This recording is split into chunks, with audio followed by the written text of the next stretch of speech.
Easy to cook po na low carb meal. Fish binagoongan naman po tayo ngayon. Napakadali lamang po pero napakasarap. Una po, ipa-fry muna po natin yung ating mga fish. Please don't forget to like and follow po para updated tayo sa ating mga low carb meal everyday. Thank you po and God bless. Then, pinirito ko na rin po yung ating talong. Tapos po sa pinagprituhan, igigisa na po natin yung ating sibuyas at bawang. Madali lamang po ito, katulad din ng mga pork binagoongan. Lalagay na po natin yung ating low carb bagoong. Bakit po low carb bagoong? Ginisa ko na po siya sa golden monk fruit. Tapos nag-i-stack na lang po ako sa ref. Pero hindi rin naman po ako lagi.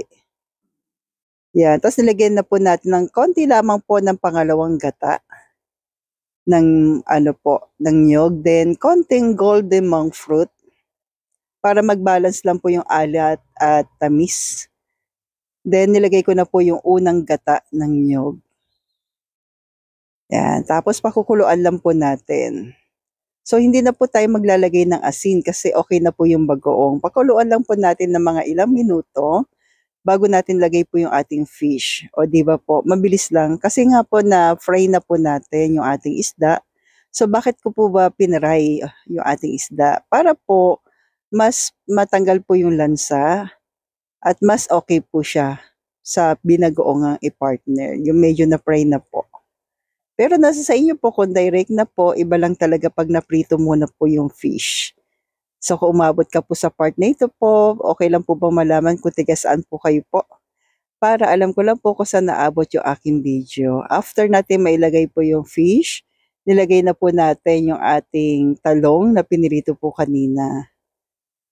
Then optional lamang po kung gusto nyo po ng spicy, add na lang po tayo ng sili po. Then, nag-add din po ako dito ng boiled egg ng aking first meal para mas maraming protina. So, try mo na po ka low carbs, stay healthy, stay low carb po, and God bless po sa ating lahat. Thank you po.